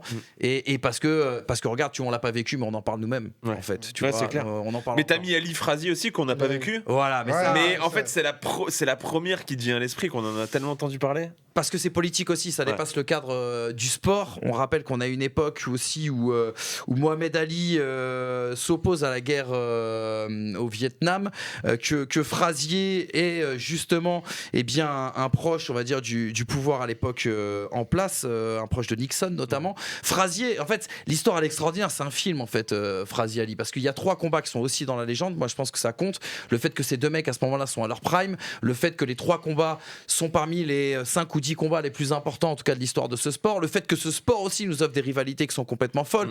On aurait pu en sortir plein, on aurait pu parler de Foreman Ali, on aurait pu parler même de Holyfield Tyson, même si c'est un petit peu plus récent et qu'il n'y a pas toute cette notion on va dire politique, mais les 2 mecs en fait incarnent 2 Amériques une Amérique qui se déchire en fait, et en fait le mieux que j'ai adoré dans cette histoire, c'est que Frazier a besoin d'un grand concurrent, parce qu'en fait Frazier profite que Ali n'est plus autorisé à concourir du fait de ses opinions politiques, et Frazier comprend qu'il faut qu'Ali revienne, et en fait ce que va faire Frazier, c'est qu'il va justement aller voir Nixon et lui dire mais réautorise Ali à remonter sur le ring, parce que pour devenir le meilleur véritablement, il faut que j'arrive à le battre. Et en fait, une fois que Ali, donc là à ce moment-là, les mecs vont être un petit peu proches, ils vont un petit peu échanger. Et une fois que Ali est autorisé à concourir, qu'est-ce que va faire Ali ? Il va l'humilier publiquement à chacune de ses prises de parole. Il y a des punchlines. Je vous invite à aller voir sur YouTube. Il y a des punchs qui sont dingueries. Franchement, on pourrait plus les faire aujourd'hui, ce serait interdit.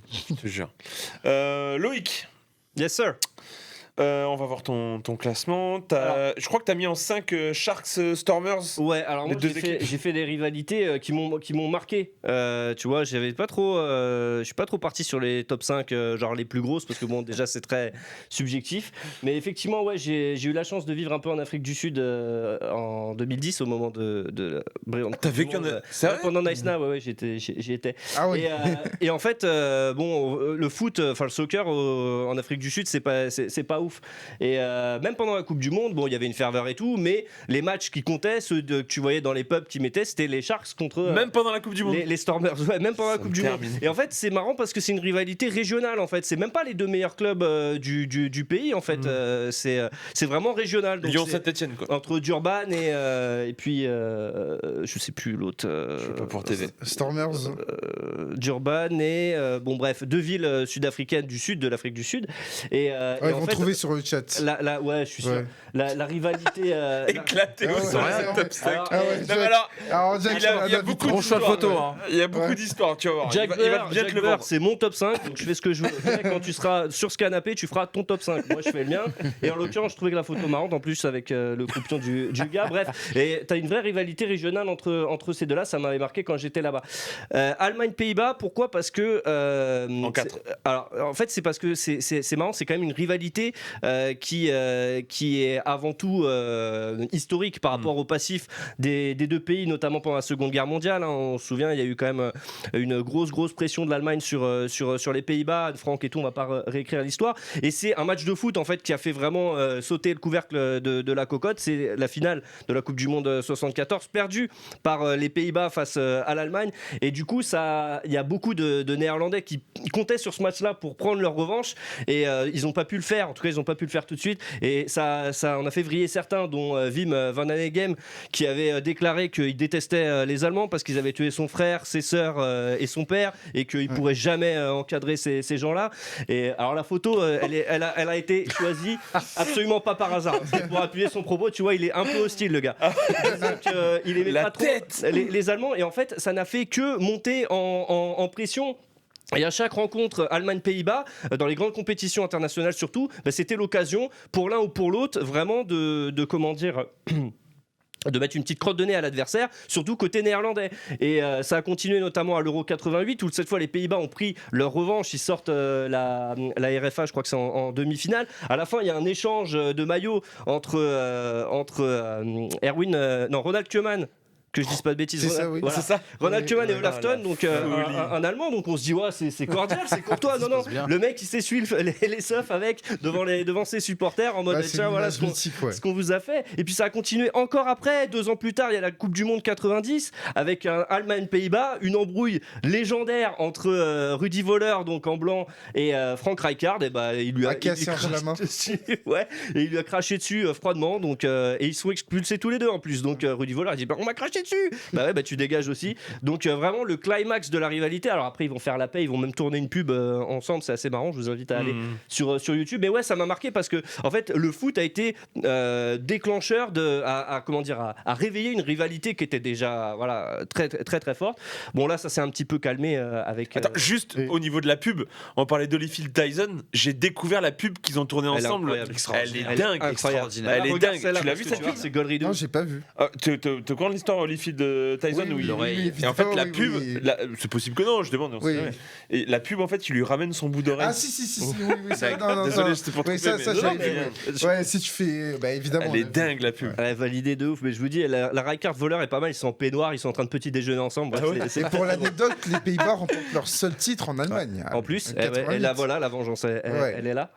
En 3, j'ai mis West Ham Millwall. Alors pourquoi? Effectivement, là aussi, c'est les rivalités qu'on comptait pour moi, parce que j'ai vécu dans cette partie de Londres quelques années. Effectivement, les mecs s'aiment pas. C'est clair et net, mais surtout, ce qui me fascine, c'est qu'à T'as la base, vécu où toi? Parce que j'ai vécu à Canning Town, c'est juste Ok. à côté de West Ham. Ok. Et je passais tous les jours devant le Den, le stade de Millwall. Mais bref, ça, on s'en fout. Le truc, c'est que vraiment, c'est une rivalité de base. C'est des dockers. C'est des dockers de l'Est londonien qui s'aiment pas. Il y a Millwall, West Ham, ils n'avaient pas le même nom à l'époque. Bref, mais ce qui est fou, c'est que c'est quand même une rivalité.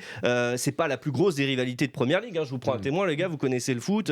Et pourtant, c'est celle peut-être qui a été portée à l'écran le plus souvent, notamment par les Américains, avec le film Hooligans. Je sais pas si vous vous souvenez, bien avec sûr, ouais. Charlie Hunnam et Elijah Wood. Bah, Alors, Chad Duffman, version il en très parle dans le chat. américanisée, voilà, donc on les voit à l'écran, c'est des supporters de West Ham, ultra, qui vont se friter avec les mecs de Millwall. Mais même en Angleterre, ça a été le cas avec un film, je sais pas si vous l'avez vu, si vous l'avez pas vu, je vous le recommande, téléfilm plutôt, ça s'appelle The Firm, et c'est avec comment il s'appelle, Gary Oldman, qui joue rôle principal, genre père de famille modèle et tout, et qui est un supporter de West Ham, et qui, pareil, comme vous pouvez le voir, ils sont légèrement hostiles, et ils aiment bien se taper avec les mecs de Millwall. Donc cette rivalité en Angleterre, elle est super prégnante, mais elle est super locale, tu vois. West Ham Millwall, déjà, ils sont pas dans les mêmes divisions, ils s'affrontent très rarement, je crois que ça fait une dizaine d'années, ou même plus 12 ans qu'ils sont pas affrontés, mais ça est une rivalité qui compte, et qui a été portée à l'écran assez souvent. Donc je trouvais ça sympa.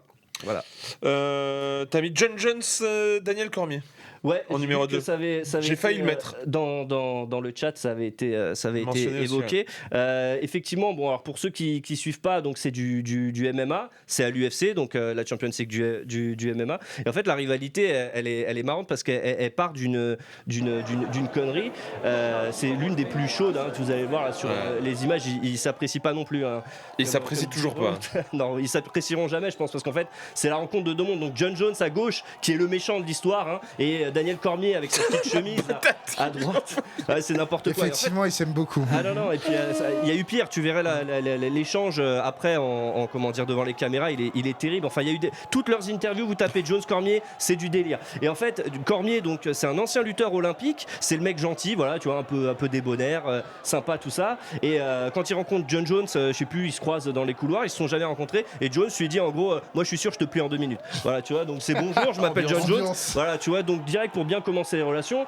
Tu vois que Jones, effectivement, c'est un personnage un petit peu particulier. Et ce qui est ouf, c'est qu'ils vont s'affronter 2 fois à l'UFC, que Jones va remporter les 2 combats, mais au final, il va se voir retirer à chaque fois le bénéfice de la victoire, et notamment de la ceinture, puisque il va tomber pour des affaires de dopage, notamment. Et donc Cormier récupère à chaque fois les ceintures, mais comme il perd dans l'octogone, tu te dis, en fait, le gars, il y a le sentiment de l'imposteur. mais voilà, tu vois, ce côté-là. Donc en fait, et il va lui pourrir la vie. Jones va pourrir la vie de Cormier. Là, cette image, elle est assez géniale. Elle résume bien, en fait, le petit regard du l'air de dire, t'es vraiment un connard, tu vois. Franchement. Mais en même temps, voilà. Et du coup, cette rivalité, elle a vraiment contribué à alimenter la légende des 2 hommes qui sont considérés parmi les plus grands champions. Daniel Cormier est dans le Hall of Fame. Vous l'avez peut-être entendu, John Jones qui a gagné encore son combat ce week-end, considéré comme le GOAT du MMA. Donc ouais, c'est une rivalité vraiment, vraiment sympa. Mais je vous encourage à aller sur YouTube et taper les Jones versus Cormier. Il y avait eu un 3e combat de prévu, l'histoire elle est dingue, où Cormier s'était préparé de fou furieux. Il est annulé pour un contrôle dopage. Et la réaction de Daniel Cormier, elle est il pleure. poignante. Il pleure. Poignante. Mika Hakkinen, Schumacher. Ouais, en alors première position. celle-là, elle m'a marqué quand j'étais gamin et que je m'intéressais à la Formule 1. Maintenant, c'est terminé depuis bien longtemps. Mais en fait, je suis Attends, désolé, c'est- Manel. C'est pas du tout par rapport à la Formule 1 parce que c'est vrai, j'ai juste lâché la rampe en fait. Mais à l'époque, je connaissais vraiment la grille par cœur. Et en fait, pour moi, on disait Jones Cormier, t'as le méchant et le gentil. Pour moi, les deux étaient méchants, tu vois. Michael Schumacher parce que c'était une raclure et Hakkinen parce que je le trouvais d'un froid. Ouais, Et t'as quand même pas plu. Il est finlandais, quoi. Oui, mais c'est terrible. En fait, c'est terrible. Il dégage rien. Jamais. Tu l'as vu sourire toi dans ta vie, Mika Hakkinen? Bah regarde. Ouais, alors là, je sais pas Avec s'il sourit ou- Moi, je t'avoue, avec le temps, il a pris à sourire. Moi, je j'étais Team crois que- Hakkinen, perso. Je crois, moi j'étais team aucun des deux puisque j'aimais pas les deux. Mais en fait, la rivalité m'a marqué dans le sens où vraiment c'était pour moi ils ont. Et je parle sous ton Vas-y, contrôle, mais t'inquiète. c'est le sentiment que j'avais à l'époque, c'est qu'ils ont amené la Formule 1 à des niveaux qui avaient presque jamais été atteints. C'est-à-dire que Hakkinen avait quand même poussé Schumacher là où peu de personnes avaient réussi à le pousser. Et vraiment, je sais plus dans quelle course c'était où il lui fait À Spa. Ah oui, il celui-là. rentre dans les stands pour le taper. Non, il y a en fait, Non, c'est les les deux deux teams. teams. Avec la BR. Voilà, avec exactement avec la BAR, la barre La Honda BAR, la de barre Ricardo Zonta, où en Ouais, fait, si Ricardo tu veux, dans un passage mythique et Kemmel, oui. une montée, C'est ça. grosso modo, il y a un retardataire qui est au milieu, il y en a un qui décide de partir à gauche, il y en a un qui décide de Ouais, mais partir tu sais à droite. Ça, c'était le coéquipier de Mika Hakkinen, c'était l'année d'avant ou 2 ans avant, en 1998, où en fait Hakkinen C'était avec Coulthard. et Schumacher se battent pour le titre. Ouais. Et on est sous la pluie, Ouais. Maestria de Schumacher, sauf que Coulthard appuie sur le frein C'est au vrai que moment où c'était Schumacher Coulthard. passe derrière. Et la bagarre. Comme par Et la hasard. bagarre, c'est Et ça. la exactement. bagarre. La F1 qu'on aime. La F1 qu'on aime. Non, très rapidement, j'aime beaucoup ton choix. C'est un choix du cœur, ça. Ça se voit que c'est quelque chose qui t'a marqué. C'est pas la plus belle bataille que la F1 nous ait fournie. On pourrait faire ton jeu de top 5 sur les rivalités, rien que sur la Formule 1, tellement il y en a Ouais. eu. c'est Et vrai. des histoires qui sont même adaptées au cinéma. Celle-ci est intéressante parce que c'est des mecs qui avaient l'habitude de se combattre depuis qu'ils avaient 16, Ouais, 17 ans. chez les jeunes et tout. Et, C'est ça voilà, exactement. Ils avaient fait 91, Macao ensemble. Ils étaient même sortis sur des courses de jeunes. On a un peu ce phénomène, même s'ils se battent pas en ce moment l'un contre l'autre. C'est Verstappen et Leclerc qui sont habitués Mais on attend à se que le taper, retour on de attend cette que ça, c'est rivalité. exactement ça. On a eu un petit prémisse il y a Exactement. quelques saisons. Et on veut le revoir. Et moi, je trouve ça génial, justement, ce truc où les mecs sont. En fait, les mecs sont rivaux depuis leur enfance. La seule diff, t'as raison, Hakkinen est l'un des rares à avoir fait tomber Michael Schumacher. Et par contre, les deux hommes s'apprécient énormément. Voilà, il y a eu rivalité, si tu veux, sportive, mais il y a toujours eu un respect total qu'il n'y a jamais eu, par exemple, ou trop peu eu pendant qu'ils étaient en carrière entre, par exemple, Alain Prost et Ayrton Senna. Elton. Oui. Ton top 5. Alors moi, je suis parti sur un top 5 avec des rivalités que j'ai vécues. Que j'ai vu et donc par rapport Ça à y est, ça flex. non mais Je t'en donc veux, par rapport à ça alors je suis allé dans la continuité de X, je suis allé sur Ferrari McLaren Sur les écuries, toi, ouais, plutôt parce que moi c'est ma porte d'entrée dans la Formule 1, c'est-à-dire que moi encore aujourd'hui, c'est Team Ferrari. McLaren, je l'ai détesté. C'est-à-dire Hakkinen, Coulthard et Ron Dennis, je l'ai détesté. Et moi, je dis encore. Fléchette dans la chambre. Je dis encore aujourd'hui, ma plus grande émotion de tous les grands prix, c'est Suzuka 2000. T'as bon goût, t'as bon goût. Ouais, quand je vois Schumacher qui ressort des stands devant Hakkinen, c'est ma plus grande émotion. Il y a eu ça, il y a eu 2007, où 2007, je suis comme un dingue avec Raikkonen qui passe devant Hamilton sur la dernière course à Interlagos. Et évidemment, la plus grande déception, c'est 2008. Ouais, Là, 2008, moi, je fais encore aujourd'hui, mais je suis hagard. Je suis hagard. Parce que je parle sous le contrôle de Manu, on n'a toujours pas des images de Timo Glock qui se fait dépasser par Hamilton. Et ça, pour moi, ça a contribué, entre guillemets, à faire nourrir ma passion du côté de la Formule 1. C'est là où j'étais le plus impliqué émotionnellement, c'est-à-dire que Hockenheim, Budapest, Monza, Spa, à chaque fois j'étais intouchable là-dessus. Il fallait que je regarde tous les grands prix parce que McLaren, il fallait les tabasser. Donc, moi, ça a été ma rivalité en Formule 1. J'ai adoré ça. Bon, après, c'est un peu moins le cas. Encore que les deux écuries sont encore en course. Cette année, c'est eux qui Mais pour moi, le pic de la rivalité, c'était début des années 2000. Ça s'est tiré jusqu'à 2008. Après, il y a eu bien évidemment l'avènement de Red Bull qui a pris beaucoup de titres. En 4. En 4, je suis allé sur Warriors Cavs. Ah, ça, c'est plus récent pour le coup. Ouais, pour le coup, c'est plus récent parce que. Alors, c'est vrai que j'ai un peu plus décroché par rapport au basket parce que on n'est plus étudiant. On a des responsabilités. T'as décidé de dormir. On a des responsabilités, mais à l'époque, on a eu de la chance. On est tombé sur 4 ans incroyables. C'est-à-dire, il y a des images mythiques. LeBron, le Silencer, hop, 2015, le premier titre des Warriors, et surtout 2016. Moi, il faut savoir que j'étais du côté des Warriors en 2016. Il y a le 3-1. Le 3, moi, je me dis, ils vont le faire. Ouais. Ça va être back-to-back. Et là, t'as Livron et KE qui sont, la série, qui sont incroyables. ouais, la série est La dingue. série- Mais moi, tu vois, j'aurais plus mis, par exemple, les Spurs Miami, tu vois. Ah non, mais moi, parce que c'est sur 4 Sur ans, parce que l'enchaînement qu'il y a eu. on est quand même sur 4 finales de suite. Ouais, 4 finales de suite, faut quand même se rendre compte, c'est incroyable. Et il y a des images mythiques, il y a des héros improbables, Tyronn Lue, etc. Et Guardiola qui est quand même MVP en 2015. Et après 2017-2018, t'as KD qui arrive et les Warriors qui remportent les 2 titres de suite. Donc pour moi, ça a été rivalité basket qui a été incroyable parce qu'il y a des histoires dans l'histoire. Il y a l'histoire dans l'histoire avec Curry et LeBron qui sont natifs d'Akron. Donc tout ça a contribué à faire que, pour moi, c'est une rivalité qui est incroyable. Tu me l'as bien vendu, j'aime bien. Bon, Messi CR7, on en a déjà parlé. Messi CR7, bah oui, parce que... Federer, Nadal. Ah, tu voulais avoir un mot sur Messi CR7 parce que voilà, on parle de 2 joueurs qui ont élevé le niveau footballistique. On parle quand même de 13 ballons d'or, alors qu'avant, le ticket d'entrée, le record, c'était 3 ballons d'or, notamment pour Platini, Van Basten et Cruyff. Et ces 2 joueurs ont été incroyables. Et aussi le pic Barça-Real que je vais évoquer tout à l'heure. Donc pour toutes ces raisons, je les ai mis en 3. En 2, j'ai mis Federer-Nadal. Encore que Nadal-Djokovic, à un moment donné, j'ai pensé à le mettre dans le classement, mais je vais rester sur Federer-Nadal parce qu'il y avait vraiment une opposition de style qui a été marquée sur plusieurs matchs qui sont iconiques. Mais c'est surtout aussi qu'on est à une époque, au début, où Federer, on se dit, il n'y aura jamais plus grand que lui. Clairement. Et là, t'as un gamin qui débarque et il remet tout en cause. Parce que Federer, à un moment donné, il se dit, j'ai créé un monstre, sans savoir qu'il y en a un qui va arriver et qui va réécrire un peu l'histoire. Et donc, il y a des matchs qui sont mémorables, évidemment, Wimbledon 2008, Open d'Australie 2009. La liste est longue, donc c'est pour ça que j'ai mis en 2. Et en 1, bien évidemment, Barça-Real, parce que encore aujourd'hui, on le voit actuellement, c'est une rivalité qui est incroyable. Paradoxalement, il n'y a jamais eu de finale Ligue des Champions Barça-Real. C'est-à-dire, on l'a pas encore vécu, mais il y a des moments qui sont mémorables, comme la série des Classico 2011, qui, au niveau... peut-être pas footballistique, mais au niveau de la rivalité, de la détestation, moi j'ai jamais vu ça et je l'ai plus jamais revu. Parce que derrière, c'est vrai que ça s'est atténué. Et après, c'est vrai que sur les dernières années, le Real a pris l'avantage en Ligue des Champions. Mais le cycle 2010-2012 est incroyable. Ouais, c'est vrai. On va faire mon top rapidement, sachant qu'il y a pas mal de choses qui vous rejoignent, je vous avoue. T'es pas allé dans l'originalité ? Non, pas vraiment. Un truc dans l'originalité. Il y a Zekneros qui dit, je crois, je connais le top 1 de l'EMU. Non, non, il croit mal. Tu croyais mal. Rapidement pour le top 3 Nadal-Federer, je vais lire la phrase de Erwan qui est dans le chat.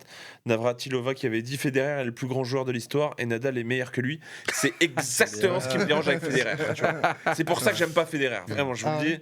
C'est ce genre de vision de toi Federer. aussi, t'es team Nadal. Je suis team Djoko. Ah ouais, moi j'étais plus team Nadal. Mais j'ai appris à aimer Nadal au fur et à mesure. Je n'aime pas le snobisme autour de la perception de Federer, genre le côté il n'y a que lui qui est les. Ça m'énerve. Ça c'est le truc qui me comprend.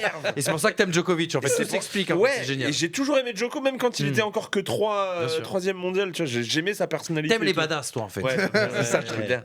J'aime bien les underdogs comme on a l'habitude de dire. J'avais mis en 5 j'avais mis Frazier Ali parce que même sans connaître tous les détails etc. C'est juste qu'en fait ça fait partie de l'histoire en fait. Tu vois, tu sais que c'était une rivalité de ouf sans même connaître forcément les détails et c'est ça qui m'a marqué. En 4 j'avais mis le Shaquille O'Neal avec Kobe Bryant parce que ils sont dans la même équipe en fait. C'est ça qui est ouf. Et que malgré le fait qu'ils se détestent, ils ont trouvé le moyen d'arriver à mettre ça de côté et à continuer de se détester, mais quand même gagner, tu vois. Je trouvais ça quand même assez marquant. Forcément, c'est R7 Messi, parce que au final, on a quand même grandi avec. Et on n'en a pas parlé parce que toi aussi, tu l'as mis dans ton classement et il fallait avancer. Je me suis dit, on va en parler sur le mien. Prost Senna, quoi. C'est incroyable. Parce que quand tu rentres dedans, moi je suis né en 89, tu vois, donc on était en plein dedans, mais je m'en suis pas rendu compte. Mais quand t'étudies le truc, au fur et à mesure, c'est une folie. Encore une fois, pareil, dans la même équipe. Et l'histoire, elle est tellement poignante, je trouve, avec la fin tragique. Elle est mystique même. Ouais. En fait, elle est mystique, c'est-à-dire que le jour où Senna, le jour où Prost quitte la Formule 1. Senna n'a plus de but en fait dans sa Ouais. carrière. Il y a une part de Senna se lui-même qui perd. s'en va. Il y a une part de lui-même qui s'en va. Et ce qui est fou, c'est que quelques heures avant de partir pour sa dernière course à Imola, où il va décéder 6 tours après, en fait, à l'époque, il y avait un truc sur TF1, c'était le champion faisait un tour de circuit et il le commentait dans sa radio et c'était diffusé. Et Senna commence en disant ce tour est pour mon ami Alain qui me manque énormément. Sachant etc. qu'ils ne s'étaient pas parlé depuis Exactement. des années et tout, ils étaient en embrouille. quoi. Exactement. Et la dernière fois où ils se parlent, c'est justement le moment. Après avoir entendu ce message-là, Prost qui bossait pour TF1 descend tout de suite dans le box McLaren. Ils discutent. Senna lui dit écoute, t'as vu ce qui se passe en ce moment, c'est compliqué. Je sais pas si je continue, etc. Et claque 6 tours après, il décède. C'est une des plus belles histoires dans le sport. Complètement. Tragique, mais aussi c'est tellement beau, je trouve. C'est Vraiment. une série Netflix qui sort cette semaine. d'ailleurs. Ouais, D'accord. c'est vrai. Mm. Non, j'ai trouvé ça tellement beau. Voilà, j'étais obligé de le mettre pour ça. Sou, qui va. Qu'est-ce qu'il y a C'est parce que je suis excellent le commentaire. Ah, le tueur de ouf. Vous avez mon Marsan Dax Interville. Et le pire, c'est que je crois que je l'ai en tête. Les pompiers qui sont en train de monter comme ça à la fin. Ah, mais il faut savoir que. Quelle Il a pas la machette. Ah ouais. Il y a des bureaux qui se divisent. Hein. Ah, sur bah les oui, Interville sur mon Sur mon Marsan bah Dax. oui, bah oui. C'est ouf, je te jure. Sou, alors, tu nous as préparé une petite cote en plus qui a un lien avec une rivalité de légende dans le basket, je crois. Non, c'est en NFL. En NFL. Ouais, c'est... Dans 10 minutes les vacances, Ouais, même pas là. Vas-y, fais vite là, comme ça, dans 2 minutes, Non, c'est non, plié. j'avais des compétences sur Phoenix, Lakers, on te fait quoi Non, ouais. Ça vous parle NFL, vous? Ouais, de fou, on te suit, frérot. Ben, c'est le derby, on va dire, du Midwest américain. Donc, c'est entre les Detroit Lions contre les Chicago Bears. Pour mettre un contexte, Detroit Lions, ça va être les deuxièmes favoris derrière les Kansas Chiefs. Ouais. Ils ont 2 titres d'affilée là avec les chefs, Mahomes. Les chefs, quoi. C'est... Voilà. Et là, cette année, Detroit, ils sont pas mal. Ils sont premiers de leur conférence. En fait, c'est pareil que leur NBA, il y a 2 conférences. Donc là, ils sont dans la même conférence. Le premier contre le 12e. Ok. Voilà. Donc un match totalement déséquilibré. Je suis parti sur une cote sur les touchdowns. Ok. Je pense que c'est là où il y a quelque chose à prendre. Detroit, à domicile, ils explosent tout le monde. C'est des gros scores, 40, 50 points. Ah ouais. Ouais, c'est ça. Depuis le début de la saison, là. Ouais, ils ont 10 victoires et 1 défaite. Ok. Et Chicago, c'est un peu plus laborieux. Sur les 4 derniers derbies, il y a toujours eu plus de 5,5 touchdowns, donc 6 touchdowns. Donc ça va être un match à spectacle, même s'ils sont dans le bas du classement, tu sais, les rivalités, on ne sait jamais. Ouais, ça se lâche, quoi. Les Voilà. mecs, ils Donc, lâchent tout. 1,78, c'est une belle cote. J'aime bien parce qu'à chaque fois, t'arrives avec des stats précises. Et nettes. Ouais, j'essaye. Hein. Et surtout les sports, moi, c'est ça qui m'impressionne Ouais, surtout. j'essaye. C'est ça, je te jure. À 2h du mat, quand il n'y a plus rien, oh, une stat. Ouais, mais c'est ça. Ça part. Si on est voir le curling pour voir. Je te jure. Les gars, merci beaucoup. Merci à toi. C'est à Très toi. bonne vibes, Merci. encore une fois. Merci, So. On se retrouve semaine prochaine, 21h, avec des thèmes qu'on n'a pas encore décidés, mais qu'on va décider très bientôt. Je serai en vacances. Non, alors là, frérot, je vais découvrir les thèmes lundi matin quand je vais arriver. Je vais nager de ouf, petit crawl en dos. La team, merci beaucoup. J'espère que ça vous régale. Vous retrouverez le replay dès demain. Demain, mi-journée sur YouTube. On espère que ça vous a régalé. Bonne fin de. J'allais dire bonne fin de semaine alors qu'on est lundi. Mais On vient de débuter, là. Ah ouais, moi, je suis totalement décalé, les parti copains. là. Ouais, je suis parti. C'est loin. Moi. Je suis parti faire une sieste de suite. À la semaine prochaine, les amis. Merci encore, les copains. Merci les gars. Et merci, Ciao, chat. ciao. À très vite. Bye.